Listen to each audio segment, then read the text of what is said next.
This is Vision 12, and it means that we have come to the end of our presentation on vision. And the next phase that emerges out of this will be art.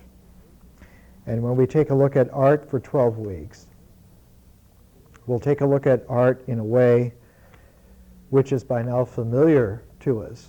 We'll take three pairs of books, disparate books paired together to give a sense of orientation to themes and a kind of goalposts for what we're looking at in terms of a threshold of increasing our learning, of furthering our education. And our education now is going into deeper waters. We saw in the first year of the 2 years, in the first year, that as we developed our sense of orientation, that we increasingly integrated what we were doing. And there were several plateaus of integration. And at each of those plateaus, we had an interval. In our first year, we began with nature, saying that nature was the only realistic context where we could begin, and that we discovered that there was no starting point per se, but there was just the commencing and ongoing of a process, and that this lack of a starting place in nature was characteristic of nature and has always been characterized as the mystery of nature. And we recognized the mysterious ongoingness of nature by beginning with a pair of books. One of them was the I Ching, and the other was a series of essays of Henry David Thoreau from his journals. And they were all concerned with walking. And so our first year of education began by acclimating to ourselves that the ongoingness of a walk. We had an exercise where we took walks, 3 walks, beginning from where we live in going around our neighborhood and coming back. And we did this 3 different times, modifying in the second and third walks by introducing some primal element like earth, air, water, or fire. And that Thoreau's walking and the I Ching's handling of change, constant change, that these characterize the way in which the process of nature actually works. Not by principles, but by working.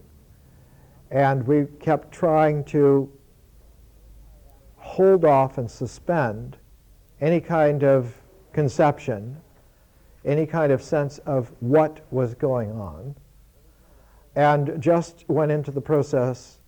And we talked about the way in which a French thinker, one of the great early anthropologists, also involved with early sociology, Lucien Levy-Bruhl,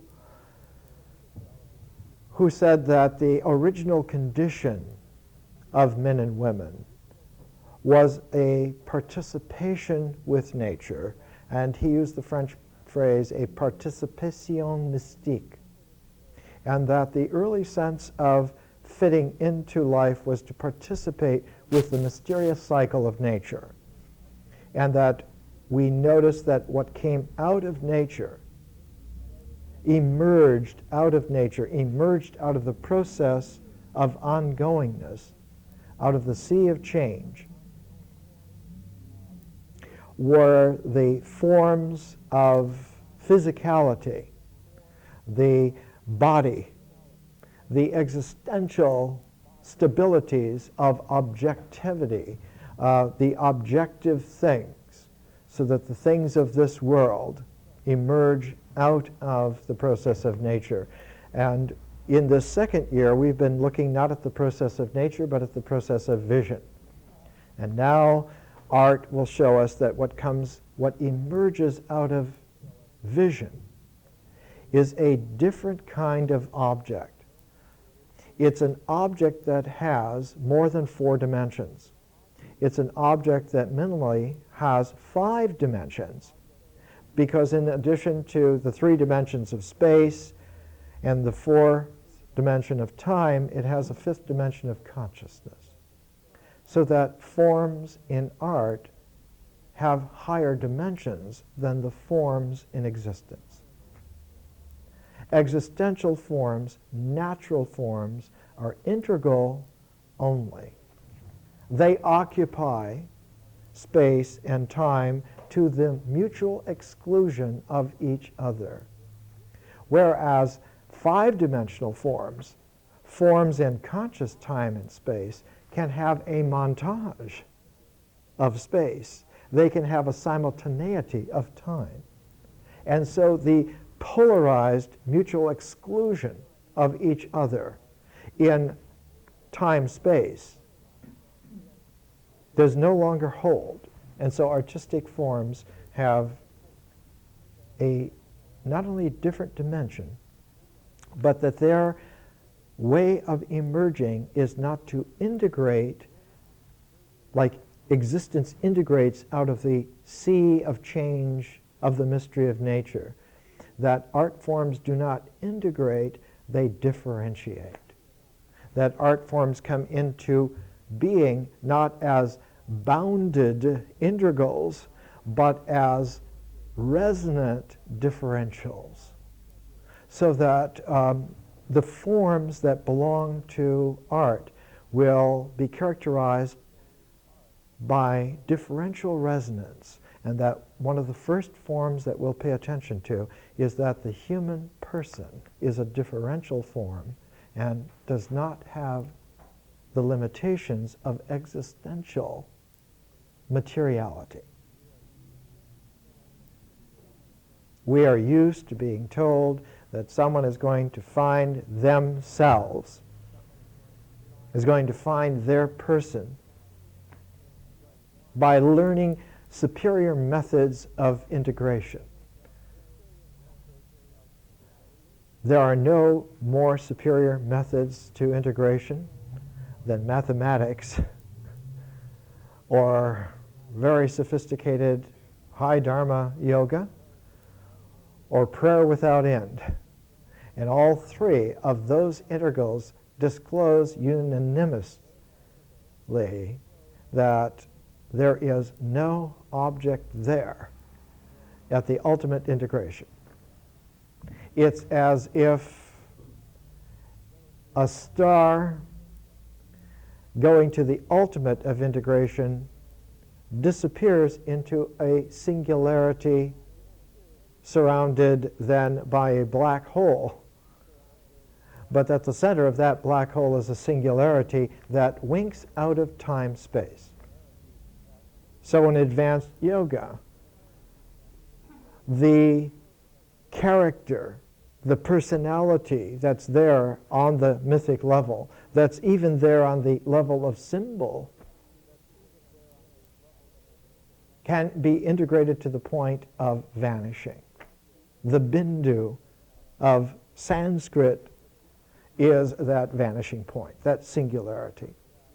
And so too, we found that this limiting of our sense of person to an integral mode has always been brought into question, especially the last 5,000 or 6,000 years, because the nature of culture, that experience, the realm of experience, the realm of feeling-toned sentience, the intelligence not of the mind, but the intelligence of the heart, the wisdom of the heart, the intelligence of feeling-toned experience that expresses itself so adequately in images that it gives rise to the development of imagination. That this mythic process follows in a very real way the process of nature. So that just as existential bodies emerge and become objective out of nature, so objects of the mind emerge out of the mythic horizon of feeling and language and become quite real. That mental objectivity is as real as physical existentiality. And that indeed there can be alignments between objects that have a ritual existentiality and objects that have a symbolic mentality. They can be aligned. But we're going to discover that the person does not align with the body and the mind and form a third. There's no such thing as a mythic plot line that goes from body to mind to spirit. It doesn't happen.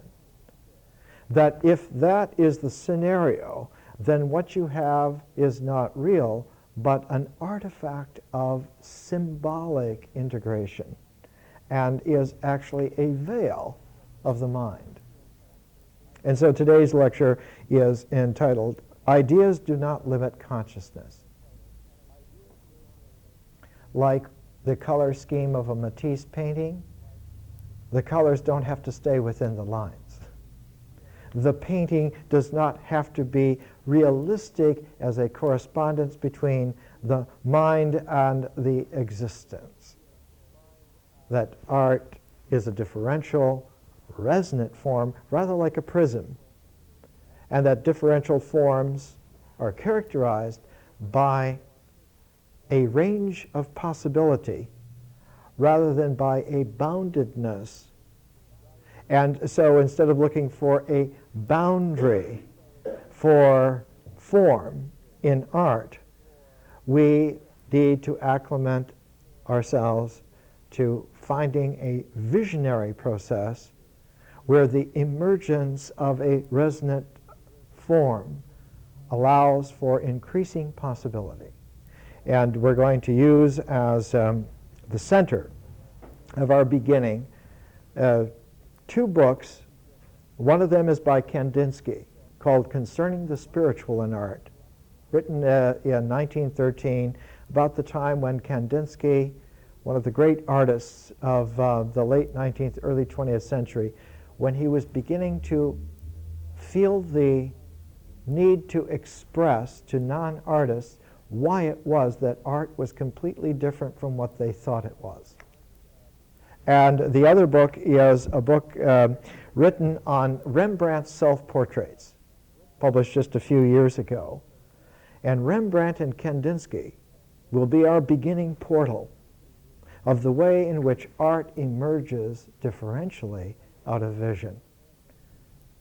And that Rembrandt and Kandinsky are great examples for us of highly conscious artists who were discursive in their art, not about the integral ideas symbolically about art, but of conveying the resonant possibilities of art leading into a further realm, a realm which we will see traditionally was called the cosmos. That a cosmos is not a universe. A universe is an integrated idea of the entirety of nature, whereas a cosmos is an open-ended infinity of possibilities.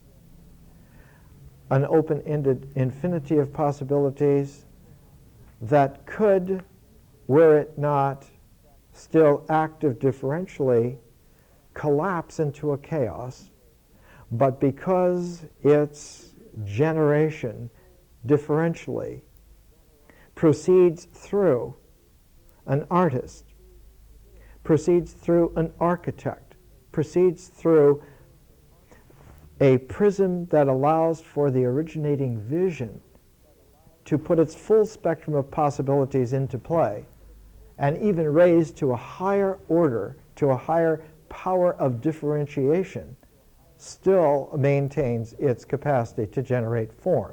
Not integral form, differential form. Not a larger boundedness, but an increased range of possibility, so that the cosmos is an unlimited possibility of as many universes as there needs to be, even imaginary ones.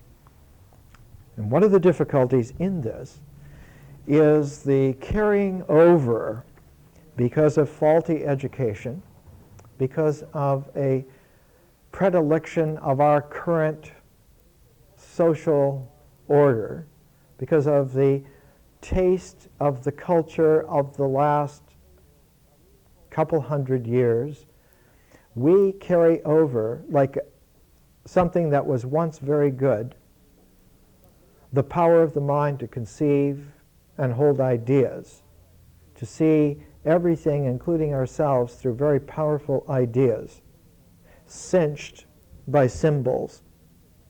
We carry that over into a differential mode, into a differential process. And this does a great disservice to us.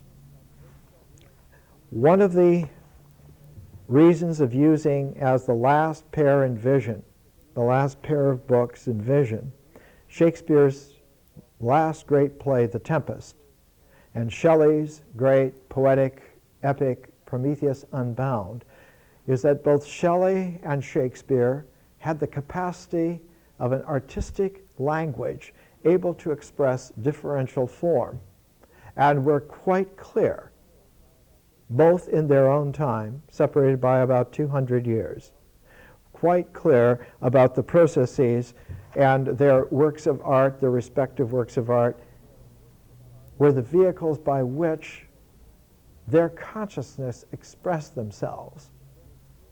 And they were not limited by ideas. One of the great directors of our time, Peter Brook, this little book, it's a lecture actually, it's just 40 pages, Evoking Shakespeare. Peter Brook, who has done a number of great films, he was the one who filmed the Mahabharata. I think the film version runs 6 hours, the stage version ran 9 hours, and it was put on here in Los Angeles in the Olympic time. Peter Brook, who has directed Shakespeare off and on for nearly half a century, in his lecture on Evoking Shakespeare, had this to say, poignantly for us: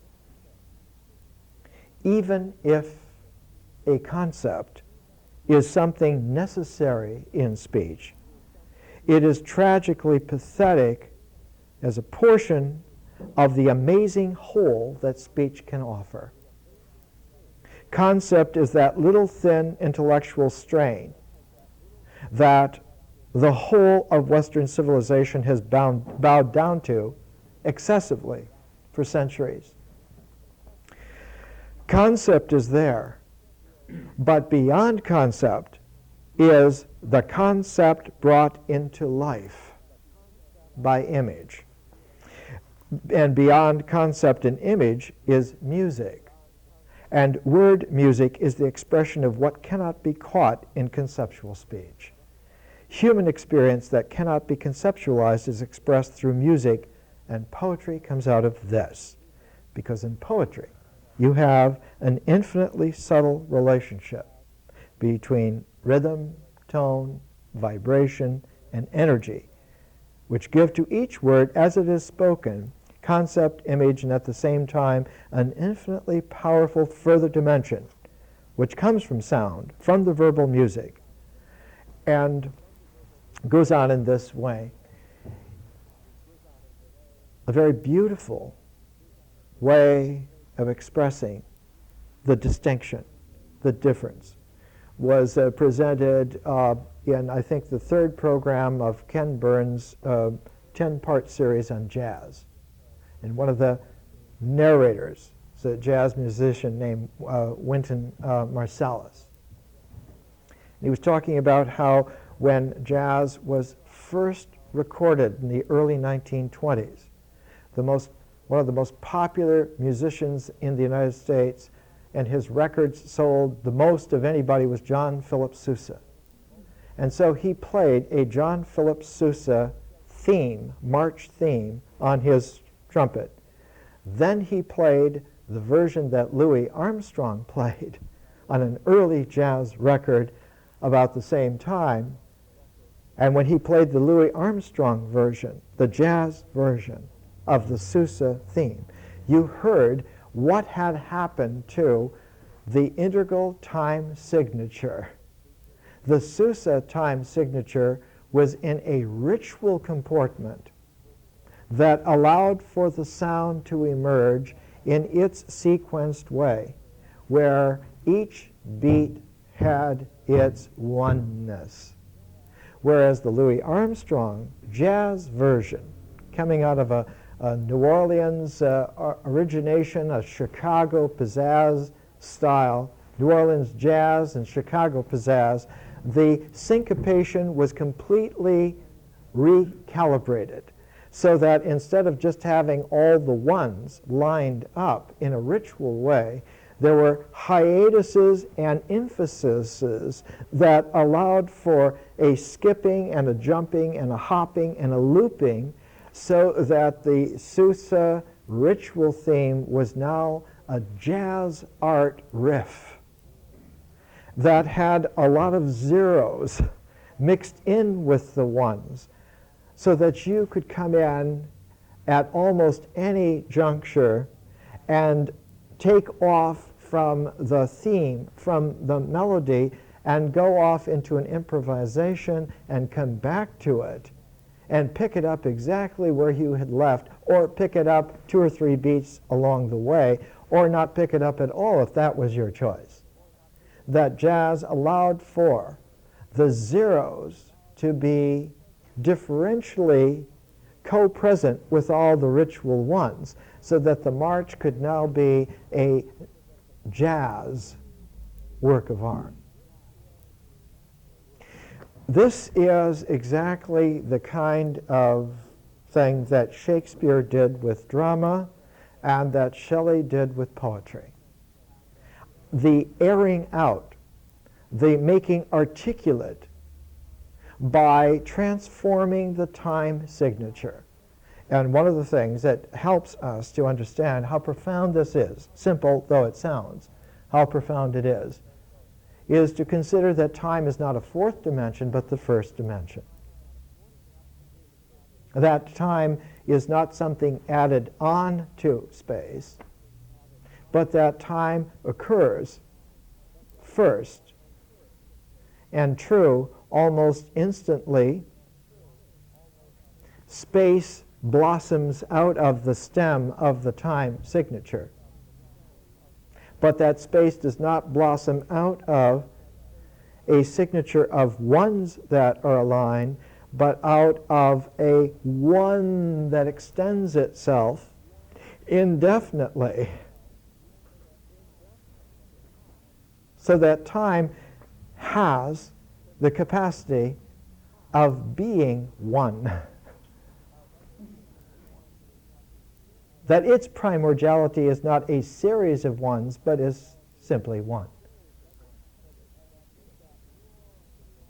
And that in that long slide of oneness, space blossoms and can be integrated, so that along with that oneness of time, there is a oneness of space, and it's that oneness of time-space that is a universe. And that consciousness can come out of that as a 5th dimension, but especially can occur as a complementarity to the 1st dimension time and exchange with it, so that one can have such a thing as a conscious space that is timeless, is without time.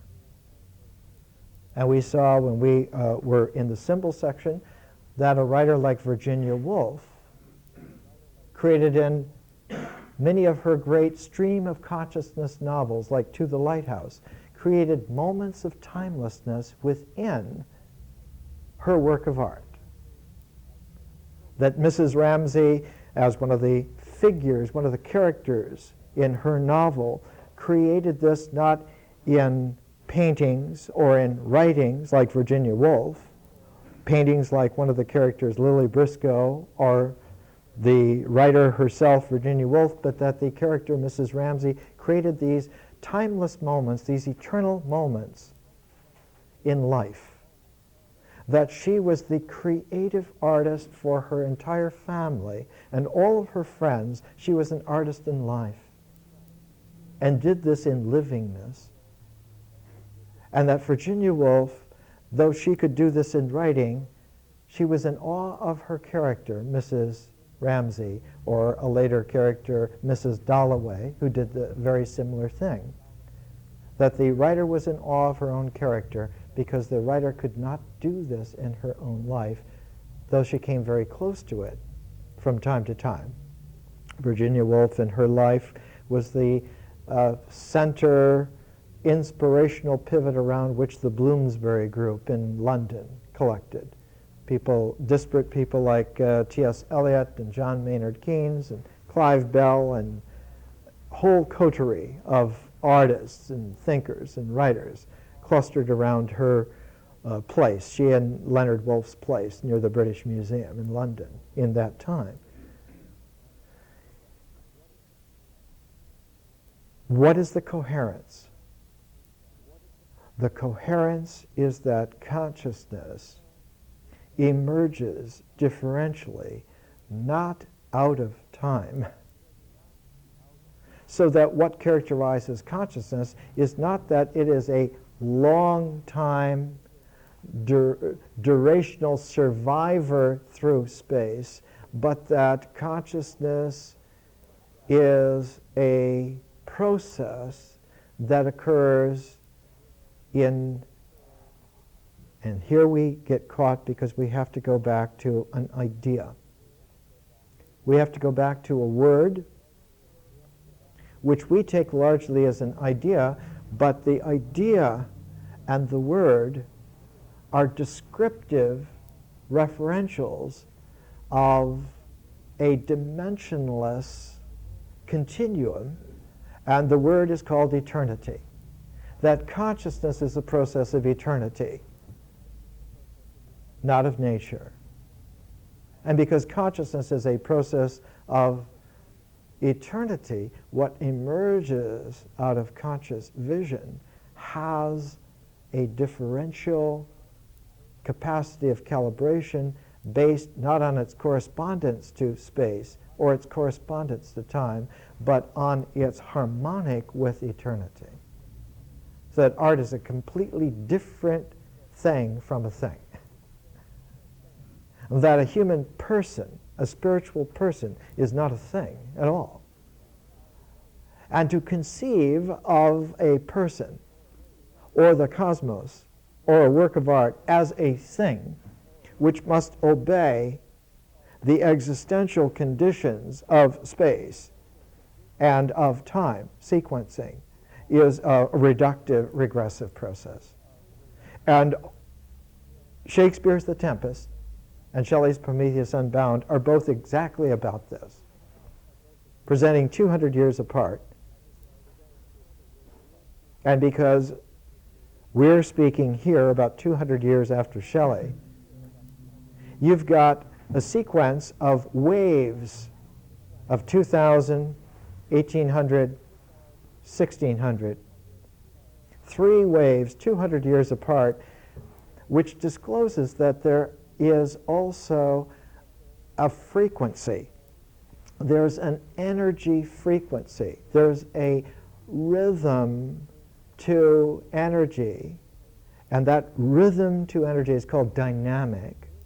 That there is a differential dynamic that comes into play, and that this is called history.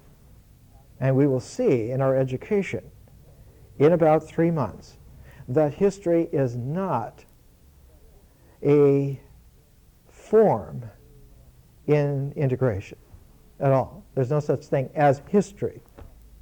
It doesn't exist. It doesn't exist in nature, and it does not exist in the mind either. That history, in fact, is not a form, but is a process is a further process, is a further differential process that is a higher order to vision. And just as vision is a differential process, history is a differential process also, but on a much higher energy level. Its dynamic is much higher. And just as the form of a work of art or of a person can emerge out of vision, what can emerge out of history is the cosmos. Not the cosmos, but all cosmoses. Any and all, or none. And this is very confusing, because the vehicle that we depend upon to understand this is the mind, and the mind is an integral form, and it belongs to the ecology of nature. And its focus is best when it doesn't factor differential resonances into its operation. Because as soon as you begin to factor differentials into the mind must give up its sense of logical clarity.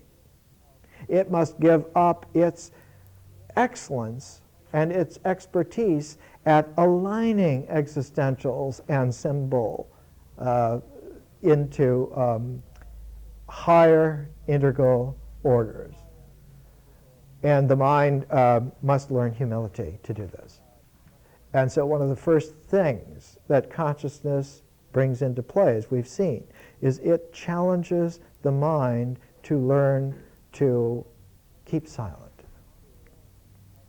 That the ongoingness of the radio station of the mind must be turned off from time to time, from moment to moment.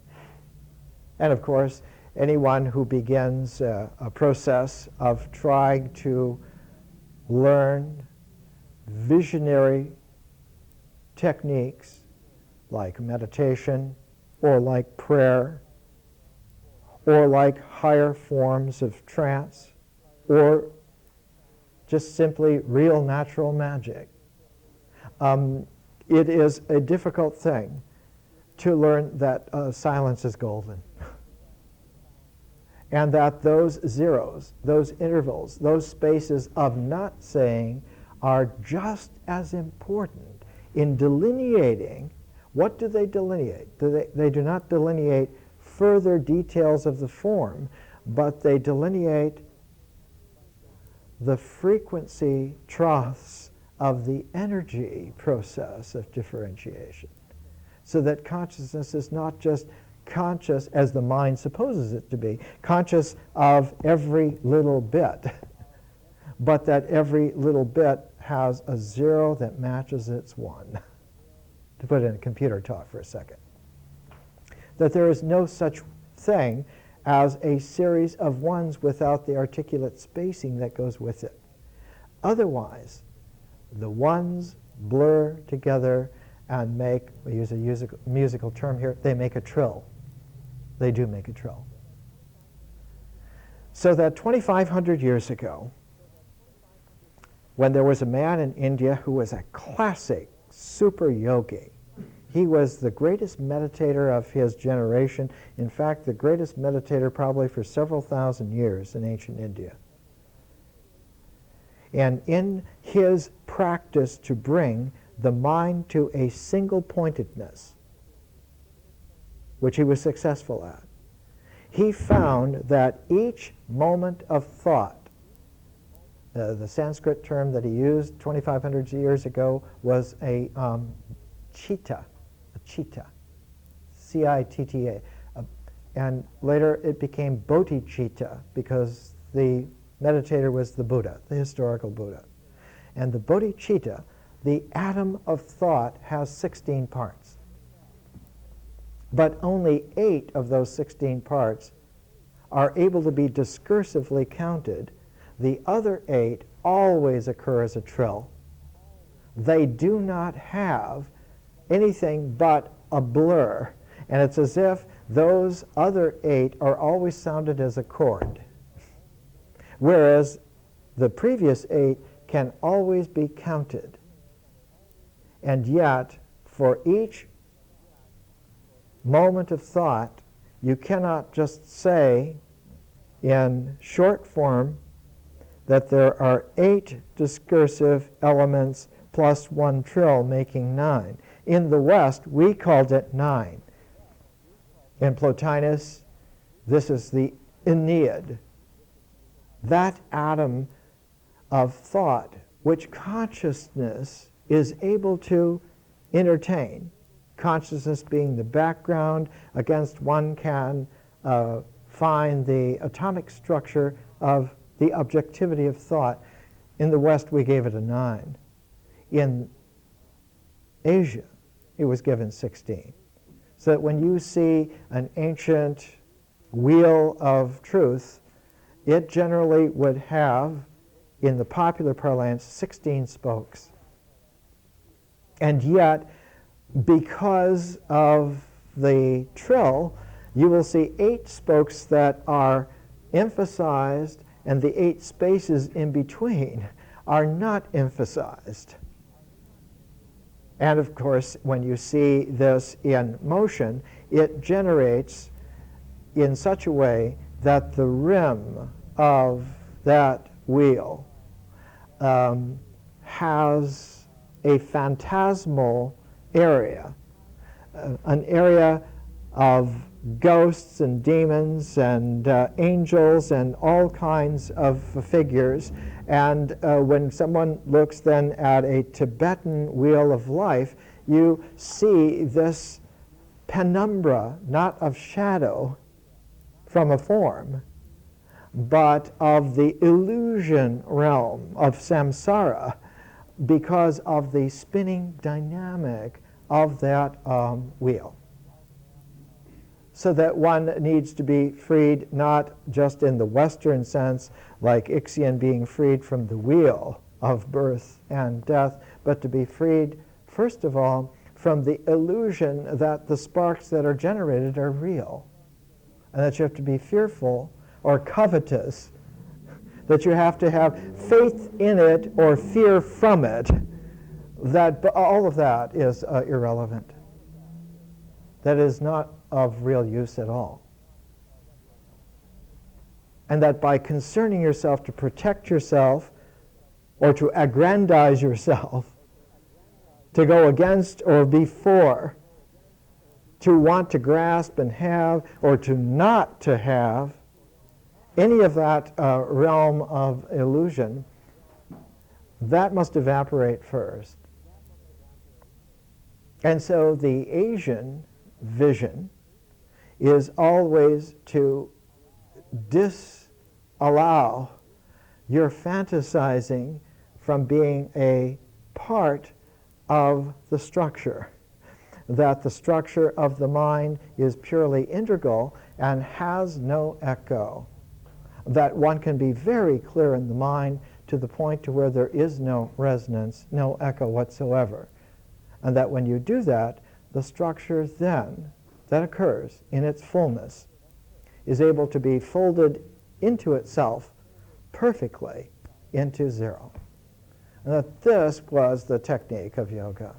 This was the way in which it worked.